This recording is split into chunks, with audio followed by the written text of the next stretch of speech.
প্রিয় শিক্ষার্থীরা, আসসালামু আলাইকুম। আশা করি তোমরা সবাই ভালো আছো। আজকে আমরা জীববিজ্ঞানে একেবারে প্রথম দিকের অধ্যায় ছিল পাঠ শুরু করবো।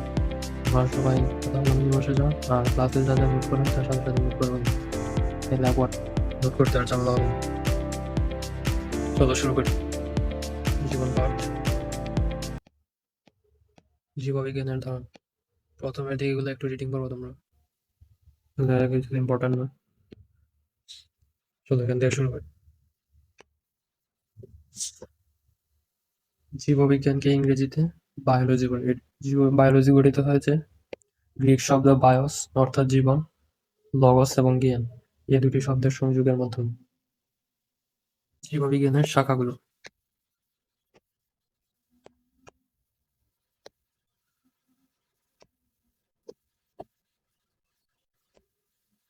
এই দেখো, এই জায়গা থেকে ইম্পর্টেন্ট। জ্ঞানের প্রায় প্রতিটি বিষয়ের অন্তর্ভুক্ত শাখাগুলোকে ভৌত বা মৌলিক এবং ফলিত এই দুই ভাগে ভাগ করা হয়ে থাকে। জীববিজ্ঞানের শাখা কয়টা? ভৌত এবং ফলিত। এখন তোমরা বলতে পারো ভাই ভৌত মানে কি বা ফলিত মানে কি?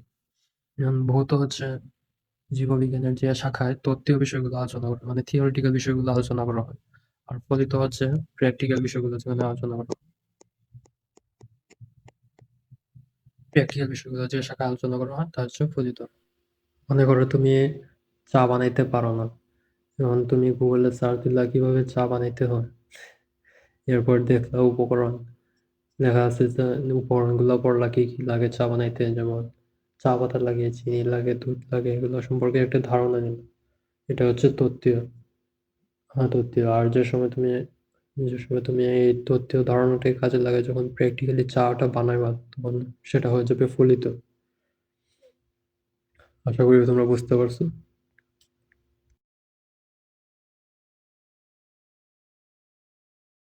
এখন আমরা শাখাগুলো দেখি। ভৌত জীববিজ্ঞান। এই তো, ভৌত জীববিজ্ঞানের শাখায় তত্ত্বীয় বিষয় নিয়ে আলোচনা করা হয়।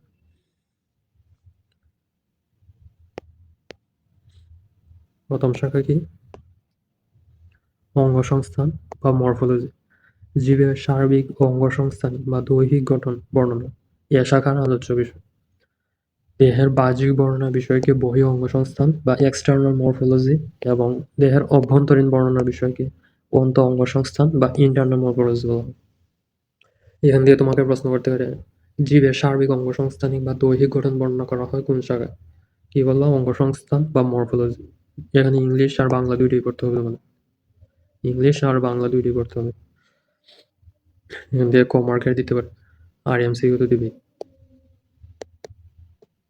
এমসিকিউ এরপরটা আরো ইম্পর্টেন্ট, এটা ক মার্কে আসতে পারে। শ্রেণীবিন্যাস বিদ্যা বা টেক্সোনমি। জীবের শ্রেণীবিন্যাস এবং তার রীতিনীতিগুলো এ শাখার আলোচ্য বিষয়। পরে শারীরবিদ্যা বা ফিজিওলজি। জীবের নানা অঙ্গ প্রত্যঙ্গের জৈব রাসায়নিক কার্যাবলী, যেমন শ্বসন, রেচন, সালোক সংশ্লেষণ ইত্যাদি এ শাখায় আলোচনা করা হয়।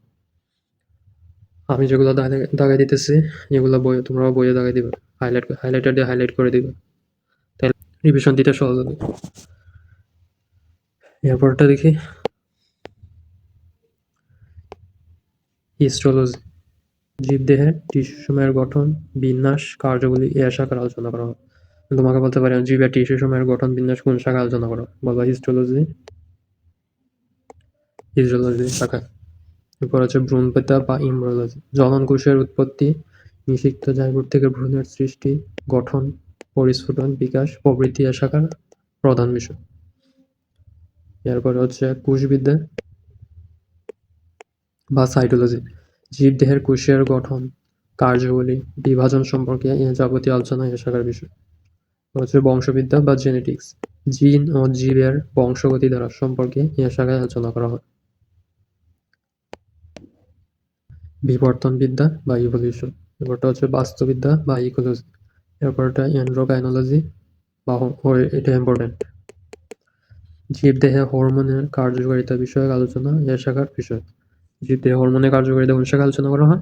এন্ডোক্রাইনোলজি।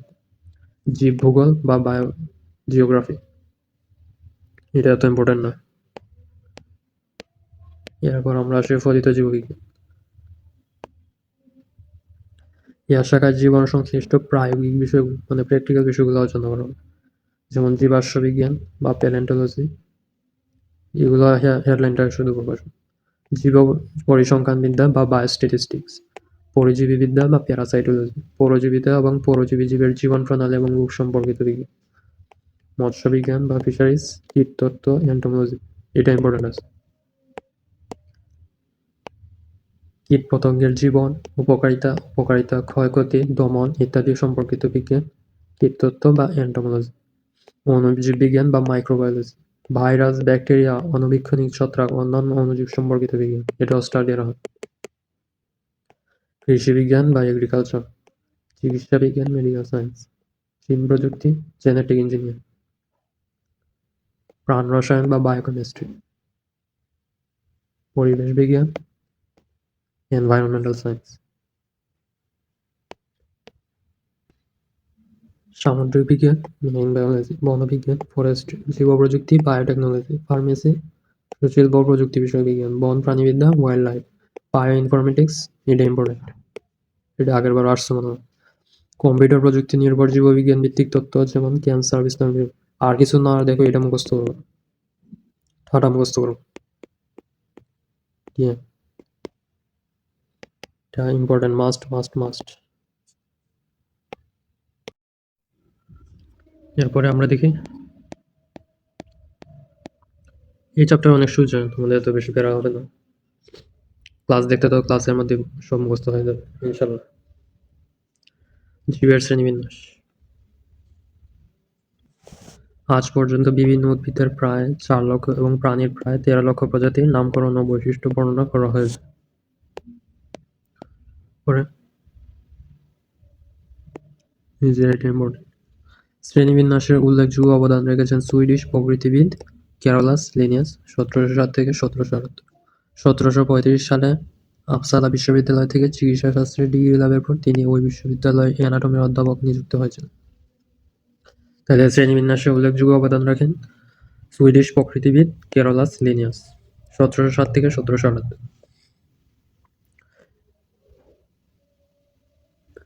আর শ্রেণীবিন্যাসের প্রবর্তক বা শ্রেণীবিন্যাসের জনক বললেও ক্যারোলাস লিনিয়াস বলব। তিনি প্রথম জীবের পূর্ণ শ্রেণীবিন্যাসের এবং নামকরণের ভিত্তি প্রবর্তন করেন। তোমাকে এভাবে বলতে পারে শ্রেণীবিন্যাসের নামকরণের ভিত্তি প্রবর্তন করেন কে? বলবা ক্যারোলাস লিনিয়াস। তিনি জীব জগৎকে দুটি ভাগে ভাগ করে দেন, উদ্ভিদ জগৎ এবং প্রাণী জগৎ। শ্রেণীবিন্যাসের উদ্দেশ্য।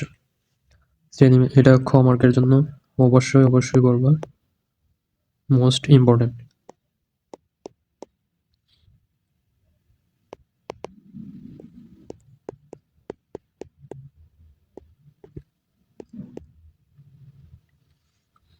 শ্রেণীবিন্যাসের উদ্দেশ্য হলো প্রতিটি জীবের দল ও উপদল সম্বন্ধে জ্ঞান আহরণ করা, জীব জগতের ভিন্নতার দিকে আলোকপাত করে আহরিত জ্ঞানকে সঠিকভাবে সংরক্ষণ করা, পূর্ণাঙ্গ জ্ঞানকে সংক্ষিপ্তভাবে উপস্থাপন করা এবং প্রতিটি জীবকে শনাক্ত করে তার নামকরণের ব্যবস্থা করা।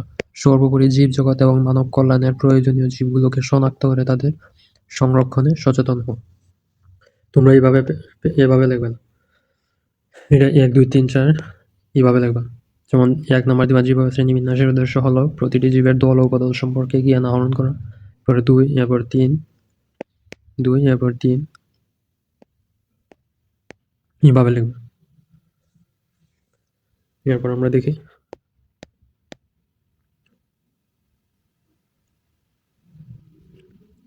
যেটা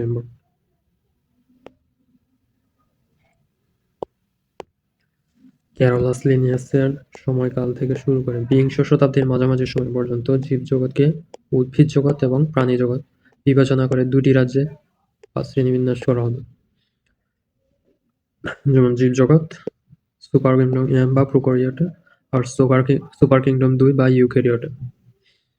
বিজ্ঞানের অগ্রযাত্রায় বর্তমান কোষের ডিএনএ এবং আরএনএ প্রকারভেদ, জীবদেহে কোষের বৈশিষ্ট্য, কোষের সংখ্যা, খাদ্যাভ্যাসের তথ্যউপাত্তের উপর ভিত্তি করে বিজ্ঞানী আর.এইচ. হুইটেকার 1969 সালে জীবজগৎকে 5টি রাজ্য বা 5 কিংডমে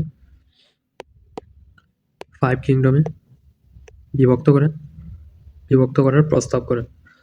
তাহলে আর.এইচ. হুইটেকার কত সালে? 1969 সালে জীবজগৎকে 5টি রাজ্য বা 5 কিংডমে বিভক্ত করার প্রস্তাব করেন। এরপর দেখি, এই দেখো, পরবর্তীকালে মার্গুলিস 1974 সালে হুইটেকারের শ্রেণীবিন্যাসের পরিবর্তিত ও বিস্তারিত রূপ দেন। তিনি সমস্ত জীবজগৎকে 2টি সুপার কিংডমে ভাগ করেন এবং 5টি রাজ্যকে এই 2টি সুপার কিংডমের আওতাভুক্ত করেন। তাহলে এখন জীব এখন জীবদেহে কোষের বৈশিষ্ট্য, কোষের সংখ্যা, খাদ্যাভ্যাসের তথ্যের উপর ভিত্তি করে জীবজগৎকে 5টি রাজ্য বা 5 কিংডমে ভাগ করার প্রস্তাব করেন আর.এইচ. হুইটেকার 1969 সালে। যদি প্রস্তাব করেন বলে তাহলে বলবা আর.এইচ. হুইটেকার, আর যদি বলে শ্রেণীবিন্যাস, হুইটেকারের শ্রেণীবিন্যাসের পরিবর্তিত ও বিস্তারিত রূপ দেনকে বলবা বিজ্ঞানী মার্গুলিস। কত সালে? 1974 সালে। 1974 সালে। এখন আমরা একটু স্লাইডে যাই।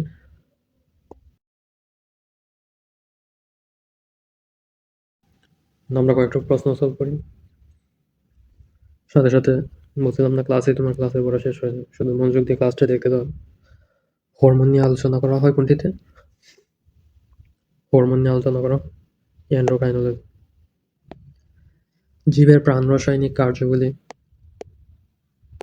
জীবের প্রাণ রাসায়নিক কার্যপ্রণালী, রোগ ইত্যাদি কোন শাখার আলোচ্য বিষয়? এই যে প্রাণ রাসায়নিক কার্যগুলি বায়োকেমিস্ট্রি অন্তর্ভুক্ত। এই দেখো, তত্ত্বীয় বিষয় নিয়ে আলোচনা করা হয় কোন শাখায়? এটা তো সহজ একবারে, ভৌত জীববিজ্ঞান। আর ফলিত শাখায় প্রায়োগিক বা প্র্যাকটিক্যাল বিষয়গুলো আলোচনা করে। কেন আমার লিখে দিলাম।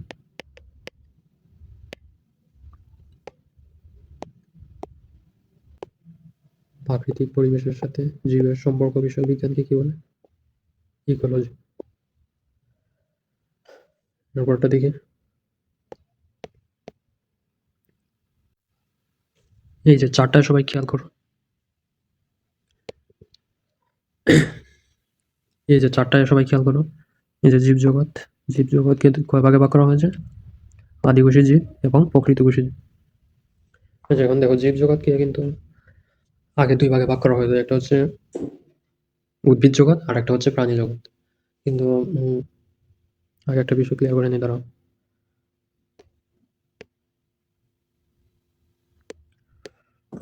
তোমরা সবাই জানো যে জীবজগৎকে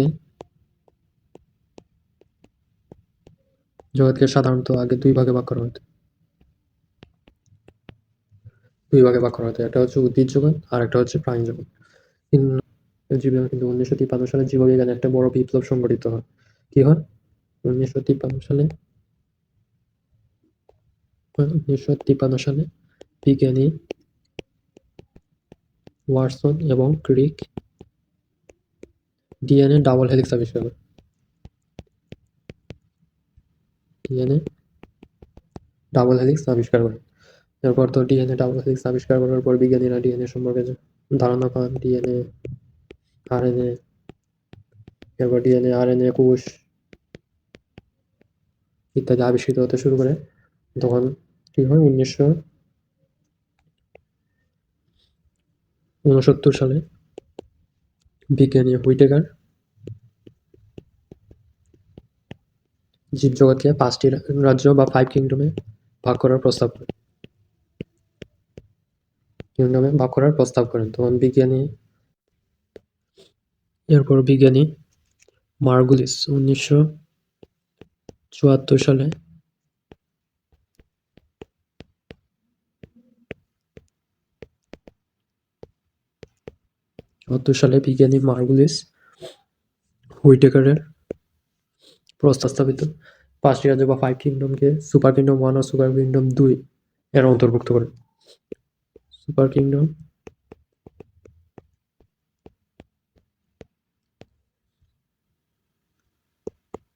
1 ও 2 এর অন্তর্ভুক্ত করেন। তাহলে তোমরা বুঝতে পারছো জীবজগৎকে আগে 1969 সালের আগ পর্যন্ত জীবজগৎকে 2টা ভাগে ভাগ করা হয়, একটা হচ্ছে উদ্ভিদ জগৎ আর একটা হচ্ছে প্রাণী জগৎ। এবার মার্গুলিস যখন সুপার কিংডম 1 আর সুপার কিংডম 2 আবিষ্কার করেন, তখন সুপার কিংডম 1 এর মধ্যে আদিকোষীয় জীবকে অন্তর্ভুক্ত করা হয়েছে, আর সুপার কিংডম 2 এর মধ্যে প্রকৃতকোষী জীব বা ইউক্যারিওটিক জীবদের আবিষ্কার করা জীবদের অন্তর্ভুক্ত করা হয়েছে। যেমন আদিকোষী মানে আর প্রকৃতকোষী মানে কি? তোমরা জিজ্ঞেস করতে পারো। ভাই আদিকোষী হচ্ছে মানে যেসব জীবের নিউক্লিয়াস সুগঠিত নয় তারা হচ্ছে আদিকোষী জীব। আর প্রকৃতকোষী হচ্ছে যে যাদের যেসব জীবের নিউক্লিয়াস সুগঠিত তাদেরকে প্রকৃতকোষী জীব বলে। এখন জীবজগতের একটা ধারণা পাইছো? জীবজগৎ সম্পর্কে একটা সম্পূর্ণ ধারণা পাইছো আশা করি। এখন আমরা বৈশিষ্ট্যগুলো শুরু করি। আমরা বই থেকে শুরু করি, পরে স্লাইডে আবার যাব। সমস্যা নেই, তোমরা ক্লাস দেখতে থাকো, ক্লাসের মধ্যে একেবারে জাগা-নাগা করে দেবো বৈশিষ্ট্যগুলো। কিংডম 1 বা সুপার কিংডম 1 প্রোক্যারিওটে অর্থাৎ আদিকোষী। কি বলছিলাম আগে? আদিকোষী মানে নিউক্লিয়াস সুগঠিত নয়, বিশিষ্ট এককোষী আণুবীক্ষণিক জীব। রাজ্য 1 মানে না, এরা এককোষী ফিলামেন্টাস, একটির পর একটি কোষ লম্বালম্বিভাবে যুক্ত হয়ে ফিলামেন্ট গঠন করে কলোনি। এখন তোমরা বলতে পারো ভাই ফিলামেন্ট মানে কি? এই যে ফিলামেন্ট দ্বারা তোমাদের দেখে, এই যে একটার সাথে একটা কোষ, একটার সাথে একটা কোষ লম্বালম্বিভাবে যুক্ত হয়ে ফিলামেন্ট গঠন করছে, এটাকে বলে ফিলামেন্টাস। তোমরা ফিলামেন্ট বলছো কি? এখন দেখি কোষে কোষে ক্রোমাটিন বস্তু থাকে কিন্তু নিউক্লিওলাস ও নিউক্লিয়ার পর্দা নেই। এদের কোষে প্লাস্টিড, মাইটোকন্ড্রিয়া, এন্ডোপ্লাজমিক রেটিকুলাম ইত্যাদি নেই, কিন্তু কি আছে? রাইবোজোম আছে। কোষ বিভাজন দ্বিবিভাজন প্রক্রিয়া সম্পন্ন। আমি যেগুলো দাগ দিয়ে দিতেছি এগুলো তোমার সাথে সাথে বইয়ে দাগ দিয়ে দেবো, এগুলো মাস্ট করতে হবে, মোস্ট মোস্ট ইম্পর্টেন্ট। কোষ বিভাজন দ্বিবিভাজন প্রক্রিয়া সম্পন্ন হয় প্রধানত শোষণ পদ্ধতিতে খাদ্য গ্রহণ করে, তবে কেউ কেউ ফটোসিনথেসিস বা সালোক সংশ্লেষণ পদ্ধতিতে খাদ্য প্রস্তুত করে। উদাহরণ: নীলাভ শৈবাল আর ব্যাকটেরিয়া। নীলাভ শৈবাল না হলে তোমাদের নষ্ট বলতে পারে।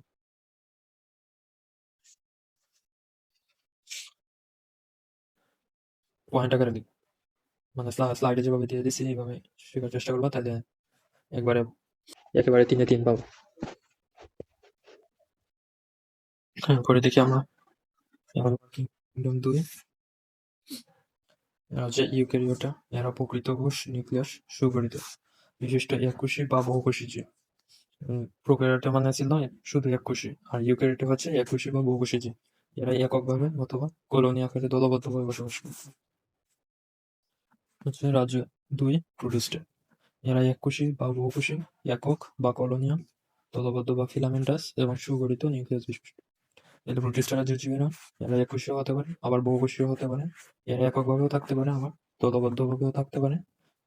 আর এরা সুগঠিত নিউক্লিয়াস বিশিষ্ট। এভাবে বুঝে পারবো, তাহলে আর প্যারা হবে না। কোষে ক্রোমাটিন বস্তু নিউক্লিয়ার পর্দা দ্বারা পরিবৃত থাকে। ক্রোমাটিন বস্তুতে ডিএনএ, আরএনএ এবং প্রোটিন থাকে। কোষের সকল ধরনের অঙ্গাণু থাকে। খাদ্য গ্রহণ, শোষণ বা ফটোসিনথেটিক পদ্ধতিতে ঘটে। মাইটোসিস কোষ বিভাজনের মাধ্যমে ওজন ও প্রজনন ঘটে। তাহলে কোষ বিভাজনের মাধ্যমে ওজন ও প্রজনন ঘটে, মাইটোসিস কোষ বিভাজন ঘটে। এদের উদাহরণ কি? একটা হচ্ছে এমিবা, আর একটা হচ্ছে ডায়াটম বা একুশে শৈব। শোষণের মাধ্যমে, অর্থাৎ জৈবনিকভাবে ভিন্ন কিন্তু গঠনগতভাবে এক। এরূপ দুটি গ্যামেটের মিলনের মাধ্যমে যৌন প্রজনন ঘটে। কোনো ভ্রূণ গঠিত হয় না, অর্থাৎ এদের মাধ্যমে যৌন এবং অযৌন দুই প্রক্রিয়ায় যৌন সম্পন্ন হয়ে থাকে, কোনো ভ্রূণ গঠিত হয় না। উদাহরণ হচ্ছে এমিবা, প্যারামিসিয়া, এককোষী বা বহুকোষী শৈব। হচ্ছে ফানজাই রাজ্য 3। অধিকাংশ স্থলজ মৃতজীবী বা পরজীবী। দেহ এককোষী অথবা মাইসেলিয়াম সৌর সুতার মতো অংশ দিয়ে গঠিত। এগুলোর নিউক্লিয়াস সুগঠিত, কোষপ্রাচীর কাইটিন বস্তু দিয়ে গঠিত। খাদ্য গ্রহণ শোষণ পদ্ধতিতে ঘটে। ক্লোরোপ্লাস্ট অনুপস্থিত, হ্যাপ্লয়েড স্পোর দিয়ে বংশবৃদ্ধি করে। উদাহরণ: ইস্ট, পেনিসিলিয়াম, মাশরুম ইত্যাদি। ফানজাইটা অনেক ইম্পর্টেন্ট। আর কোষপ্রাচীর, এটা এমসিকিউর জন্য অবশ্যই করবো এমসিকিউ। কোষপ্রাচীর কাইটিন বস্তু দিয়ে গঠিত। ছত্রাকের কোষপ্রাচীর কি দিয়ে গঠিত? কাইটিন বস্তু দিয়ে গঠিত। খাদ্য গ্রহণ শোষণ পদ্ধতিতে ঘটে। ক্লোরোপ্লাস্ট অনুপস্থিত, হ্যাপ্লয়েড স্পোর দিয়ে বংশবৃদ্ধি করে। এরপরে হচ্ছে রাজ্য 4 প্লান্টি। এরা প্রকৃত নিউক্লিয়াস যুক্ত সালোক সংশ্লেষণকারী উদ্ভিদ। এদের দেহে উন্নত টিস্যু তন্ত্র বিদ্যমান। এদের ভ্রূণ সৃষ্টি হয় এবং তা থেকে ডিপ্লয়েড পর্যায় শুরু হয়। প্রধানত স্থলজ, তবে অসংখ্য জলজ প্রজাতি আছে। এদের যৌন জনন অ্যানাইসোগেমাস, অর্থাৎ আকার, আকৃতি এবং শারীরবৃত্তীয় পার্থক্য বিশিষ্ট। ভিন্ন ধর্মী দুটি গ্যামেটের মিলনের মাধ্যমে যৌন জনন সম্পন্ন হয়। এরা আর্কিগোনিয়াত অর্থাৎ আর্কিগোনিয়াম বা স্ত্রী জননাঙ্গ বিশিষ্ট। এরা সপুষ্পক। উদাহরণ: উন্নত সবুজ উদ্ভিদ। এখন এখন অ্যানাইসোমাসটা একটু বুঝাই তোমাদের।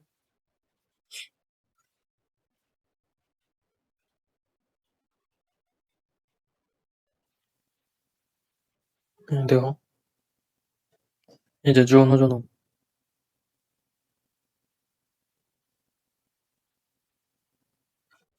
যৌন জনন হচ্ছে যখন একটা পুংগ্যামেট একটা স্ত্রী গ্যামেট মিলিত হয়, যখন জনন কাজ সম্পন্ন করে তখন তার হচ্ছে যৌন জনন। এখন যৌন জনন হচ্ছে 3 প্রকার।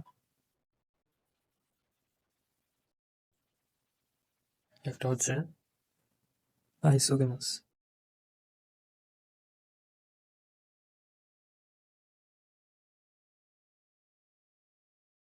একটা হচ্ছে আইসোগেমাস, একটা হচ্ছে অ্যানাইসোগেমাস,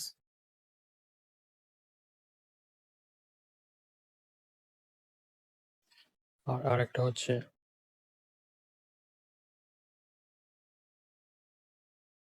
উগেমাস। যেমন আইসোগেমাস কি আবার অ্যানাইসোগেমাস কি আবার উগেমাস কি, না দেখাচ্ছি। যেমন আইসোগেমাস হচ্ছে যখন পুংগ্যামেট এবং স্ত্রী গ্যামেটটা একই আকৃতির হয়ে থাকে তখন সেটা হচ্ছে আইসোগেমাস। আর যখন অ্যানাইসোগেমাস হচ্ছে যখন পুংগ্যামেট এক আকৃতির এবং স্ত্রী গ্যামেটটা হচ্ছে ভিন্ন আকৃতি, তখন সেটা হচ্ছে অ্যানাইসোগেমাস। অর্থাৎ অ্যানাইসোগেমাস পুংগ্যামেট স্ত্রী গ্যামেট উভয় ভিন্ন ভিন্ন আকৃতির হলে তা হচ্ছে অ্যানাইসোগেমাস। আর উগেমাস হচ্ছে যখন পুংগ্যামেটটা ছোট এবং সচল আর স্ত্রী গ্যামেটটা পুংগ্যামেটের তুলনায় বড় এবং নিশ্চল হলে সেটা হচ্ছে উগেমাস। তাহলে তোমরা এখন বুঝতে পারছো সবাই কোনটা আইসোগেমাস, কোনটা অ্যানাইসোগেমাস আর কোনটা উগেমাস। তাহলে প্লান্টিরাজ্যের জীবদের যৌন জনন কি? অ্যানাইসোগেমাস। এখন আমরা দেখি প্লান্টি, এই যে চারটা দেখি প্লান্টি। ব্রায়োফাইটে পানি সংবহন তন্ত্রবিহীন উদ্ভিদ, যেমন মসবর্গীয় উদ্ভিদ। আর ট্রাকিওফাইটা হচ্ছে পানি সংবহন তন্ত্র বিশিষ্ট উদ্ভিদ।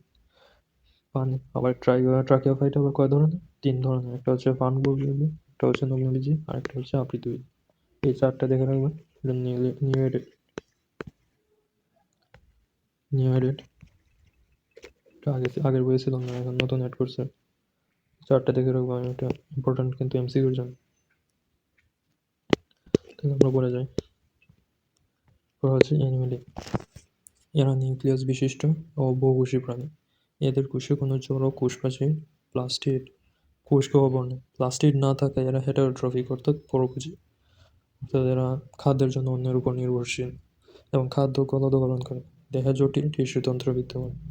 এরা প্রধানত যৌন জননের মাধ্যমে বংশবৃদ্ধি করে। পরিণত ডিপ্লয়েড পুরুষ এবং স্ত্রী প্রাণীর জননাঙ্গ থেকে হ্যাপ্লয়েড গ্যামেট উৎপন্ন হয়। ভ্রূণ বিকাশকালীন সময়ে ভ্রূণীয় স্তর সৃষ্টি।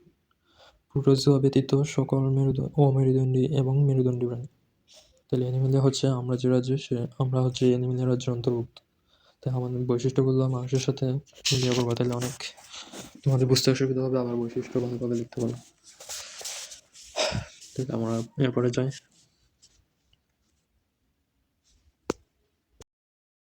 এখন আমরা স্লাইডে যাই। স্লাইডে গিয়ে বৈশিষ্ট্যগুলো একটু রিক্যাপ দিয়ে আসি। তাহলে তোমাদের এখানে মুখস্থ হয়ে যাবে সব, মনে রাখো। তোমরা এখান থেকে মুখস্থ করবা ডাইরেক্ট, এখান থেকে মুখস্থ এভাবে লিখলে পয়েন্ট আকারে লিখলে একবারে 3-3 পাবা। যেমন মনের বৈশিষ্ট্য, এরা এককোষী ফিলামেন্টাস, একটির পর একটি কোষ লম্বালম্বিভাবে যুক্ত হয়ে ফিলামেন্ট গঠন করে কলোনিয়াল। কোষে ক্রোমাটিন বস্তু থাকে কিন্তু নিউক্লিয়াস ও নিউক্লিয়ার পর্দা নেই। এদের কোষে প্লাস্টিড, মাইটোকন্ড্রিয়া, এন্ডোপ্লাজম, মেসোলিকা ইত্যাদি নেই, কিন্তু রাইবোজোম আছে। কোষ বিভাজন দ্বিবিভাজন প্রক্রিয়া সম্পন্ন হয়। প্রধানত শোষণ পদ্ধতিতে খাদ্য গ্রহণ করে, তবে কেউ কেউ ফটোসিনথেসিস বা সালোকসংশ্লেষণ পদ্ধতিতে খাদ্য প্রস্তুত করে। উদাহরণ লাশ কোষ বা নষ্ট এবং ব্যাকটেরিয়া। এরপরে সুপারকিংডম 2, বা ইউক্যারিওটে। এরা প্রকৃত কোষ, নিউক্লিয়াস সুগঠিত, এককোষী বা বহুকোষী। এরা এককভাবে অথবা কলোনি আকারে দলবদ্ধভাবে বসবাস করে। প্রোটিস্টা, রাজ্য 2 প্রোটিস্টা। প্রোটিস্টার বৈশিষ্ট্য হচ্ছে এরা এককোষী বা বহুকোষী, কলোনিয়াল, একক বা দলবদ্ধ বা ফিলামেন্টাস এবং সুগঠিত নিউক্লিয়াস বিশিষ্ট। কোষের ক্রোমাটিন বস্তু নিউক্লিয়ার পর্দা দ্বারা পরিবৃত্ত থাকে। ক্রোমাটিন বস্তুতে ডিএনএ, আরএনএ ইত্যাদি প্রোটিন থাকে। খাদ্য গ্রহণ, শোষণ বা ফটোসিনথেটিক পদ্ধতিতে ঘটে। মাইটোসিস কোষ বিভাজনের মাধ্যমে ও জনন ঘটে এবং কনজুগেশনের মাধ্যমে জৈব নির্ভাবে ভিন্ন কিন্তু গঠনগতভাবে একই এরক দুটি গ্যামেটের মিলনের মাধ্যমে যৌন প্রজনন ঘটে। কোনো ভ্রূণ গঠিত হয় না। উদাহরণ হচ্ছে এমিবা, প্যারামেসিয়াম, এককোষী বা বহুকোষী শৈবাল, ডায়াটম।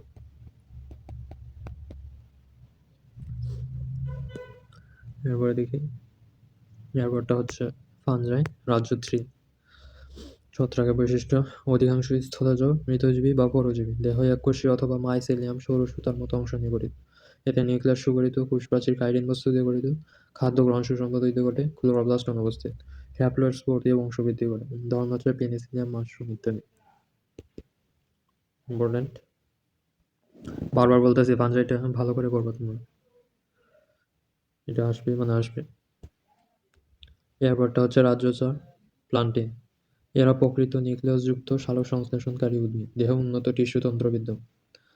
এদের ভ্রূণ সৃষ্টি হয় এবং তা থেকে ডিপ্লয়েড পর্যায় শুরু হয়। প্রধানত স্থলজ, তবে অসংখ্য জলজ প্রজাতি আছে। এদের যৌন জনন অ্যানাইসোগেমাস, অর্থাৎ আকার, আকৃতি অথবা শারীরবৃত্তীয় পার্থক্য বিশিষ্ট ভিন্ন ধর্মী দুটি গ্যামেটের মিলনের মাধ্যমে যৌন জনন সম্পন্ন হয়।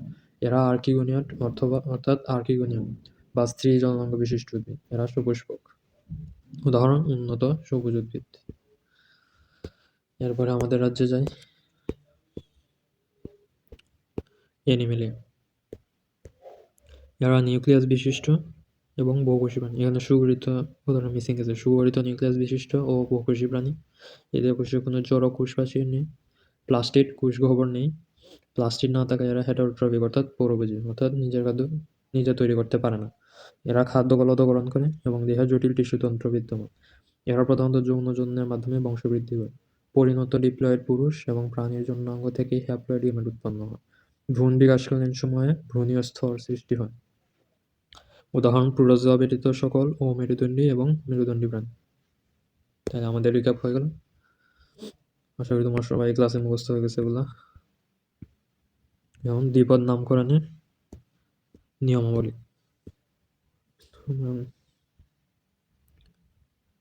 বইয়ে যাই আমরা এখন।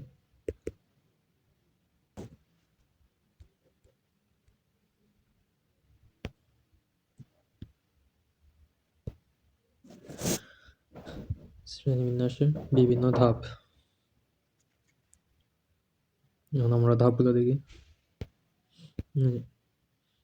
শ্রেণীবিন্যাসের ধাপ। প্রথম ধাপ হচ্ছে রাজ্য, কিংডম, পর্ব বা ফাইলাম বা বিভাগ, শ্রেণী, ক্লাস, বর্গ, অর্ডার, গোত্র, ফ্যামিলি, গণ, জেনাস, প্রজাতি, স্পেসিস। এভাবে যেভাবে অর্ডার দেওয়া আছে এইভাবে লিখতে হবে। তোমরা যদি আবার ফাইলাম দাও উপরে, রাজ্য নিচে দাও, শ্রেণী দাও উপরে, এইভাবে লিখলে কিন্তু হবে না। যেভাবে সিরিয়াল দেওয়া আছে সেভাবে লেখা লাগবে। রাজ্যের পরে পর্ব, পর্ব পরে শ্রেণী, শ্রেণীর পরে বর্গ, বর্গ পরে গোত্র, গোত্রের পরে গণ, গণের পরে প্রজাতি। এরপরে এই যে এটা দেখো, রাজ্যের উপসেট হলো পর্ব, পর্বের উপসেট শ্রেণী, শ্রেণীর উপসেট হলো বর্গ। শ্রেণীবিন্যাসের এই পদ্ধতিকে কি বলে? Nested hierarchy. এটা কমার্কে দিতে পারি, এমসিকিউ দিতে পারি।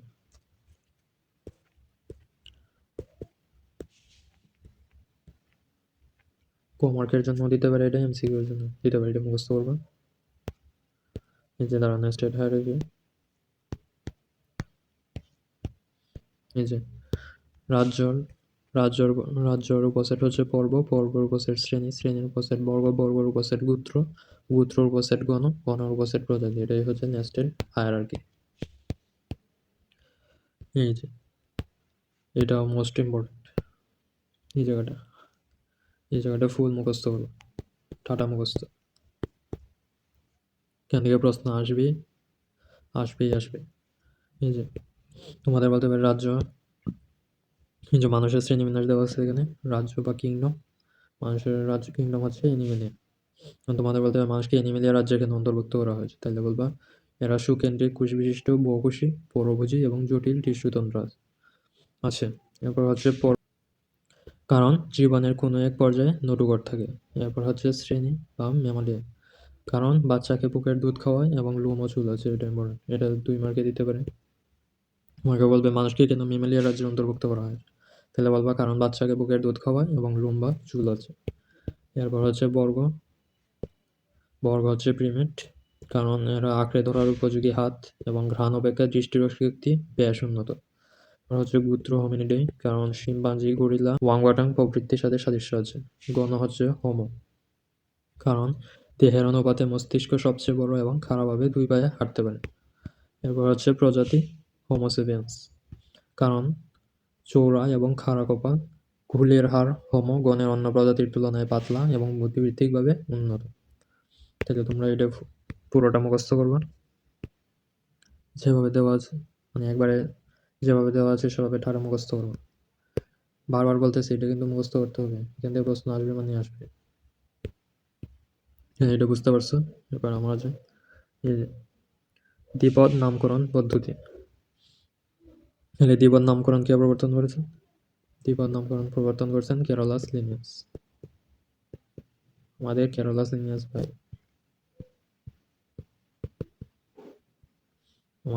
লিনিয়াস ভাই, দ্বিপদ নামকরণের প্রবক্তা। দ্বিপদ না একটি জীবের বৈজ্ঞানিক নামের 2টি অংশ বা পদ নিয়ে গঠিত। একটি জীবের বৈজ্ঞানিক নাম 2টি অংশ বা পদ নিয়ে গঠিত। প্রথম অংশটি হচ্ছে গণ এবং দ্বিতীয় অংশটি হচ্ছে প্রজাতি। যেমন গুল আলুর বৈজ্ঞানিক নাম হচ্ছে সোলেনাম টিউবারাসাম। এখানে সোলেনাম হচ্ছে কুল আলুর গণের নাম আর টিউবারাসাম হচ্ছে প্রজাতির নাম। এরপর আমরা দেখি এটাও এমসিকিউ এবং 1 মার্কে আসতে পারে। আন্তর্জাতিকভাবে কিছু সুনির্দিষ্ট নিয়ম নীতি মেনে জীবের বৈজ্ঞানিক নাম নির্ধারণ করা হয়। যেমন উদ্ভিদের নাম international code of botanical nomenclature, ICBN, full form এটা মুখস্থ করবা।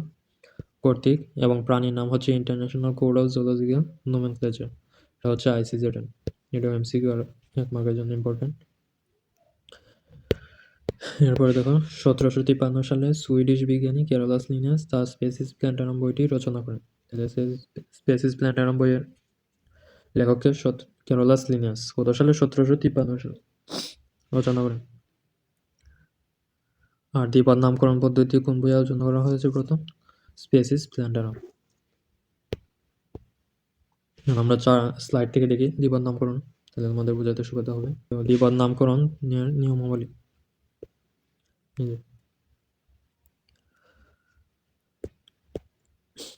1 নম্বর কি? 2টি ল্যাটিন বা ল্যাটিনকৃত শব্দ দিয়ে দ্বিপদ নামকরণের মাধ্যমে বৈজ্ঞানিক নাম গঠিত হবে। প্রত্যেক দ্বিপদ নামের প্রথম পদটি হচ্ছে গণের নাম এবং দ্বিতীয় পদটি হচ্ছে প্রজাতির নাম। যেমন দেখা আসলাম গুল আলুর বৈজ্ঞানিক নাম। আবার দেখে দাঁড়াও, দেখো যেমন লিখি, যেমন গুল আলু হচ্ছে সোলেনাম টিউবারাসাম। এখানে সোলেনাম হচ্ছে গণের নাম আর টিউবারাসাম হচ্ছে গুল আলুর প্রজাতির নাম।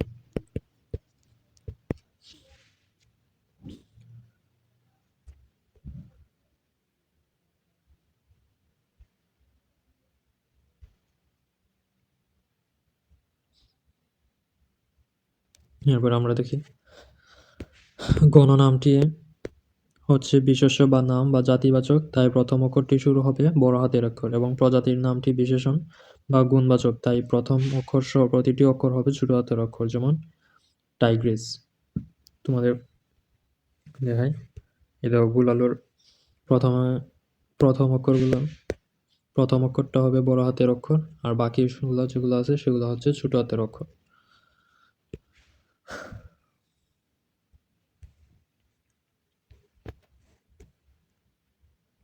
এরপর কি? দ্বিপদ নাম ছাপা অক্ষরে হলে সবসময় ইটালিক অক্ষরে অর্থাৎ ডান পাশে হেলানো হবে। যেমন প্যান্থেরা, টাইগ্রিস। এটা বলতে বোঝাইছে আর কি, দ্বিপদ নামকরণ ছাপার সময় ইটালিক অক্ষরে লিখতে হবে। মানে তুমি যদি ছাপা তখন ছাপানোর সময় ইটালিক অক্ষরে লিখতে হবে। যেমন বাঁকা ইটালিক অক্ষরগুলো যেমন হয়, যেমন এভাবে আর কি ইটালিক অক্ষরে লিখতে হবে। সোলেনাম টিউবার আছে, ইটালিক অক্ষরে লিখতে হবে। এরপরে হচ্ছে দ্বিপদ নাম হাতে লিখতে হলে ইংরেজি অক্ষর ব্যবহার করতে হবে এবং প্রত্যেক অক্ষরে অংশের নিচে একটি গণ একটি প্রজাতি আলাদা আলাদাভাবে দাগ টেনে দিতে হবে। যেমন প্যান্থেরা টাইগ্রিস হচ্ছে বাঘের বৈজ্ঞানিক নাম, এবং প্যান্থেরার নিচে দাগ দিতে হবে আলাদা, টাইগ্রিসের নিচেও দাগ দিতে হবে যদি হাতে লেখো বাংলা। আর কোনো অবস্থায় বাংলা হরফে বৈজ্ঞানিক লেখা যাবে না।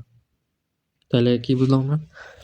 যে সময় মানে তুমি যে সময় যেমন তুমি ছাপানোর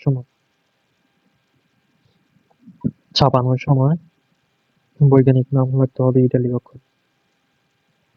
অক্ষরে, আর যে সময় ইটালিক অক্ষরে লিখতে হবে, আর যে সময় হাতে লিখতে হবে ইংলিশ অক্ষর। আশা করি তোমরা বুঝতে পারছো।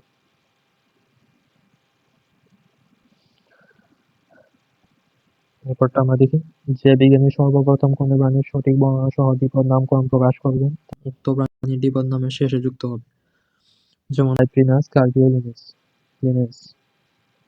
যেমন সাইপ্রিনাস কার্পিও লিনেস, এটা ক্যারোলাস লিনেস নামকরণ করেছেন, তাই ক্যারোলাস লিনিয়াসের নামে শেষ করে লিনিয়াস শেষে বোঝানো হয়েছে। 1715 সালে এটা আবিষ্কার করেছেন, 1758 সালে। বুঝতে পারছো দ্বিপদ নামকরণ কিভাবে করতে হবে? তাহলে তোমরা বুঝতে পারছো কিভাবে দ্বিপদ নামকরণ করা হয়। এটা অবশ্যই মুখস্থ করবা। এই চ্যাপ্টারে অন্য কিছু পড়া আর না করো, এটা পড়তেই হবে। এই দ্বিপদ নামকরণ দিয়ে প্রত্যেকবার প্রশ্ন আসে, তাই বারবার বলতেছি এটা মুখস্থ করো সবাই। অন্য কিছু পড়ো আর না পড়ো, এটা মুখস্থ করো।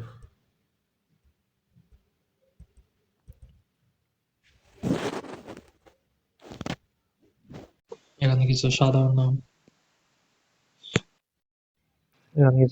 নাম এবং বৈজ্ঞানিক নামগুলো দেওয়া আছে, এগুলো পড়বা এমসিকিউ এর জন্য। এখান প্রতি বছর এমসিকিউ প্লাস মার্কে দিয়ে দিই এখান থেকে, এগুলো ভালোভাবে মুখস্থ করবা। যেমন ধান হচ্ছে ওরিজা সেটিভা, পাট হচ্ছে কোরচস ক্যাপসুলারিস, আম হচ্ছে ম্যাঙ্গিফেরা ইন্ডিকা, চেয়ারটোগার্বাস হেটেরোফিলাস, শাপলা নিমফিয়া নোচালি, জবা হচ্ছে হিবিস্কাস রোজা সিনেনসিস, কলেরা জীবাণু হচ্ছে ভাইব্রিও কলেরি, ম্যালেরিয়া জীবাণু হচ্ছে প্লাজমোডিয়াম ভাইরাস, ম্যালেরিয়া জীবাণুটা ইম্পর্টেন্ট। আরশোলা হচ্ছে পেরিপ্ল্যানেটা আমেরিকান, মৌমাছি হচ্ছে এপিস ইন্ডিকা, ইলিশ হচ্ছে তেনুয়ালোসা ইলিশে, কোনো ব্যাঙ হচ্ছে ডুটাফ্রিনাস মেলানোস্টিকটাস। তাহলে এগুলো তোমরা মুখস্থ করবে আশা করি।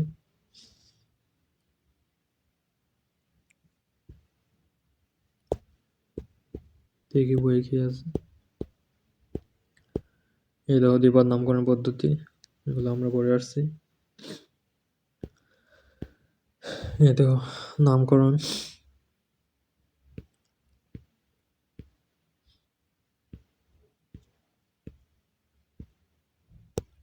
যে আমরা সাইড ওভার আসলাম। হাতে লেখার সময় গণ বা প্রজাতির নামের নিচে আলাদা আলাদা দাগ দিতে হবে, যেমন অরিজিন সেটিভা কাতলা। বইগাই নাম মুদ্রণের সময় সর্বাধিক ইটালিক অক্ষরে লিখতে হবে, যেমন অরিজিন সেটিভা কাতলা। মানে আর কি, ইটালিক মানে বাঁকা অক্ষরে লিখতে হবে। আবার যিনি প্রথম জীবের বিজ্ঞানসম্মত নাম দিবেন তার নাম প্রকাশের সাল সহ উক্ত জীবের বৈজ্ঞানিক নামের শেষে সংক্ষেপে সংযুক্ত করতে হবে। যেমন হোমোসেপিয়েন্স এল 1758, ওরিজা সেটিভা এল 1753। এখানে এল হচ্ছে লিনিয়াসের নামের সংক্ষিপ্ত রূপ। আমরা দেখে আসছি। আর এই যে এটা তো বললাম মুখস্থ করবো সবাই, এটা অনেক ইম্পর্টেন্ট এমসিকিউ আর মার্কের জন্য। তাহলে আমাদের পাঠ শেষ, আজ এ পর্যন্তই ছিল।